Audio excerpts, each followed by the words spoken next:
Assalamualaikum warahmatullahi wabarakatuh. Selamat pagi sahabat Mansur Talas dimanapun berada. Alhamdulillah kita bisa bertemu lagi. Dan kebetulan hari ini saya sedang melaksanakan penanaman talas pratama termin kedua di lahan yang sudah kita panen sebelumnya. Nah teman-teman, hari ini saya akan membagikan video cara tips bagaimana penanaman talas pratama yang sederhana. Jadi untuk yang mau menanam talas tidak usah repot dalam teknis penanaman. Saya punya cara yang sangat sederhana dalam penanaman talas pratama supaya bisa meminimalisir biaya, juga bisa mempercepat proses penanaman. Bagaimana cara penanamannya nanti kita akan lihat video lengkapnya. Tapi sebelumnya terus dukung channel saya dengan cara like, komen, dan subscribe. Nah teman-teman, sebelum kita melihat proses penanamannya, jadi lahan setelah dipanen biasanya ketika kita diamkan akan seperti ini keadaannya teman-teman.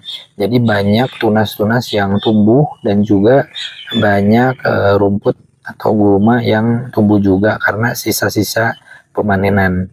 Nah lahan yang seperti ini teman-teman tidak usah repot dan tidak usah dibersihkan terlebih dahulu. Ketika mau penanaman selanjutnya, cukup teman-teman langsung membuat skema atau membuat perencanaan penanaman talas pratama.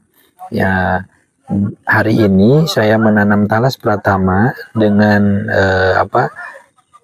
dengan metode yang sederhana, yaitu dengan menggunakan tongkat teman-teman. Jadi tongkat dipakai untuk membuat lubang di tanah lahan ini, kemudian nanti lubang tersebut dimasukkan si bibit talas pratama. Nah seperti itu teman-teman. Jadi lubang dibuatkan dengan dengan tanda yang sudah disiapkan, kemudian nanti diikuti dengan yang menanam talas dengan cara memasukkan bibit ke dalam lubang. Nah untuk tunas ataupun gulma yang ada di lahan ini biarkan saja dulu teman-teman. Ya biarkan saja dulu, nanti dibersihkannya ketika perawatan talas yang pertama, yaitu di usia 1,5 bulan. 1,5 bulan talas sudah tumbuh, nanti tinggal kita membersihkan gulma. Nah di sana ada ibu-ibu juga yang sedang bekerja. Mereka mengambil tunas-tunas talas pratama, katanya mau ditanam di lahannya masing-masing karena di sini tunasnya sangat banyak, dan saya dikasih saja ke petani di sekitar yang mau menanam, monggo silahkan diambil karena saya sedang melaksanakan penanaman bibit yang baru. Seperti itu teman-teman. Mari kita lihat bagaimana teknisnya supaya teman-teman tahu cara penanamannya. Nah teman-teman, cara penanamannya, jadi saya sengaja membuat tali rapia yang sudah saya kasih tanda per 50 cm, kemudian dibentangkan di lahan yang sudah ada. Nah kita menggunakan tongkat seperti ini teman-teman untuk memberi tanda atau mengelubangi tanda yang sudah ada. Jadi bikin lubang per 50 cm seperti ini ya, sampai sana. Nanti bekas tongkat ini akan membentuk lubang, kemudian si bibit ya, bibit yang ini teman-teman ya, bibit yang seperti ini kita taruh di lubang yang sudah ada ya. Jadi ini akan meminimalisir waktu, juga akan cepat karena penanaman seperti ini tidak membutuhkan lubang yang sangat dalam dan tidak membutuhkan cangkul, cukup tongkat saja karena kebetulan lahan di sini sedang ada hujan, kemarin hujan, jadi silanya lembab dan basah dan sangat mudah untuk membuat lubang. Dan lubang sampai ke sana, kemudian nanti ada yang menanam, jadi menyimpan di lubang. Nah ini cara sederhana menanam talas. Nah ini apakah nanti berpengaruh ke umbi? Tidak teman-teman, karena yang dimaksud lubang di sini ini hanya untuk menyimpan bibit supaya tegak dan dia nantinya keluar akar. Nah nanti karena umbi talas ini membesar dan mengembangnya dengan tanah urugan, makanya saya menggunakan jarak 50 dan ke samping antara baris talas ini 120. Nah 120 space 120 ini untuk menyediakan tanah supaya nanti pengurugannya leluasa, karena jarak 120 nanti bisa dibuat cadangan untuk mengurung ke kiri dan ke kanan. Nah, setelah diurung maka nanti space yang 120 ini akan menjadi parit. Nantinya parit ini yang akan tanah yang ada di space 120 ini yang akan dijadikan pengurugan talas pratama di baris yang space-nya per 50 cm.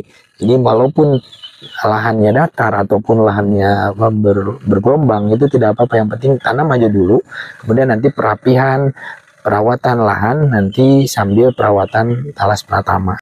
Nah, ini prosesnya teman-teman. Jadi satu orang membuat lubang yang sudah diberi tanda bentang ke sana ya, terus beliau fokus untuk membuat lubang, kemudian nanti diikuti dengan satu orang yang membawa bibit, kemudian menyimpan bibit tersebut di lubang yang sudah tadi dibuat dengan satu orang. Maka ini membutuhkan tenaga 2 orang untuk membuat lubang dan menanam.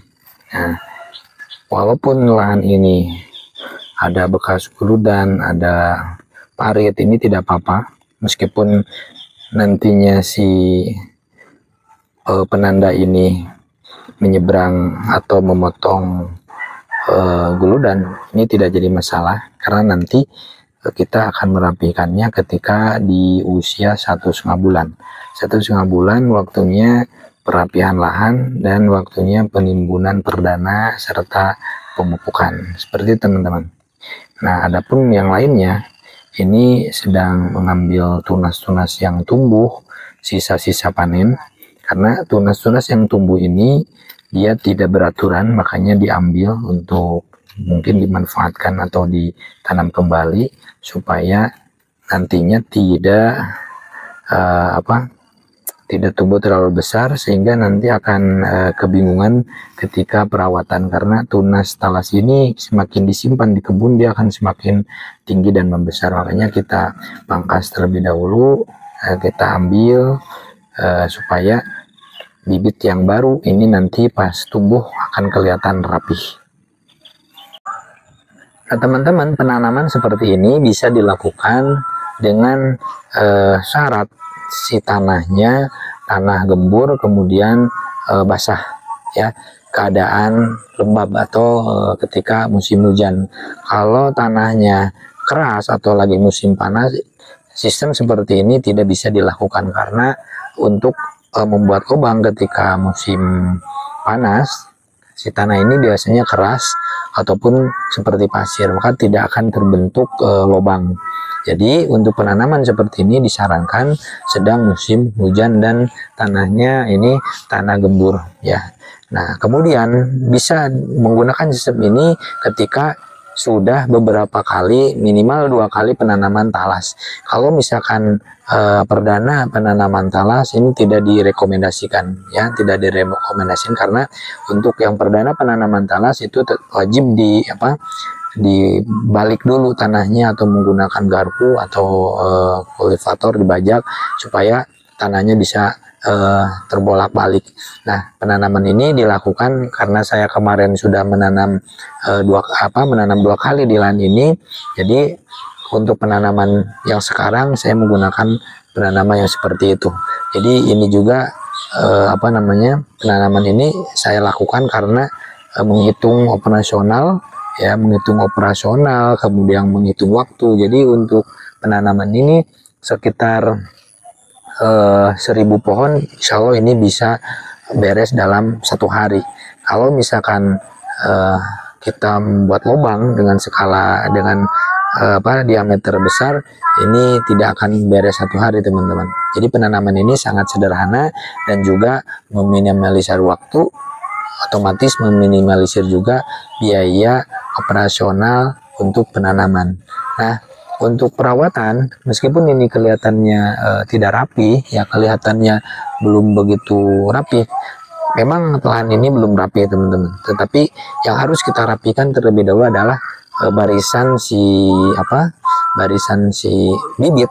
Nanti ketika bibit sudah mulai tumbuh akan terlihat rapih barisannya. Kemudian setelah kelihatan rapih barisannya, baru nanti di usia 1,5 bulan kita merapihkan lahan dengan cara menggulung sedikit ke kiri ke kanan. Nanti akan terbentuk guludan dan parit yang rapih, karena guludan akan mengikuti barisan bibit yang sudah kita rapihkan. Nah teman-teman, karena kondisi sedang hujan, jadi saya berteduh dulu di saung teman-teman. Tapi yang bekerja terus meneruskan pekerjaannya, karena barusan kita istirahat semuanya, kemudian para pekerja melanjutkan tugas bekerjanya. Nah teman-teman, untuk pekerjaan menanam talas yang saya jelaskan tadi teknisnya, saya menanam 1000 pohon. Ini alhamdulillah sudah mau beres teman-teman. Ini sekitar jam 10 lebih, jadi mulai tadi jam 7, dan ini sangat efektif sekali untuk penanaman 1000 pohon dilakukan dengan 2 orang pekerja. Jadi penanaman sistem ini saya rekomendasikan, tetapi dengan syarat pertama lahannya harus sudah pernah ditanamin talas, karena supaya kegemburan tanah ini terjaga. Kemudian disarankan penanamannya sedang di musim hujan, tidak boleh di musim kemarau, karena musim kemarau tidak bisa membuat lubang dengan menggunakan tongkat kayu karena keras teman-teman. Tapi kalau sedang musim hujan seperti ini bisa dilakukan. Dan saya sarankan juga untuk penanaman talas dilakukan sedang musim hujan seperti ini teman-teman, supaya perkembangan akar, daun, dan batang ini cepat berkembang. Jadi nanti pas musim kemarau, si talas ini sudah memasuki usia yang cukup untuk bertahan di musim kemarau. Teman-teman, terima kasih sudah menonton video saya dari awal sampai akhir. Mudah-mudahan apa yang tadi saya sampaikan ada manfaatnya dan juga menjadi referensi untuk teman-teman yang mau menanam talas. Teman-teman ingat, selalu semangat untuk menanam talas. Mudah-mudahan talas Pratama ini terus berkembang, khususnya di Indonesia, supaya menjadi salah satu pintu rezeki dan keberkahan, juga kesejahteraan untuk para petani Indonesia. Terima kasih teman-teman. Akhir kata dari saya, Hairul Kalam. Assalamualaikum warahmatullahi wabarakatuh.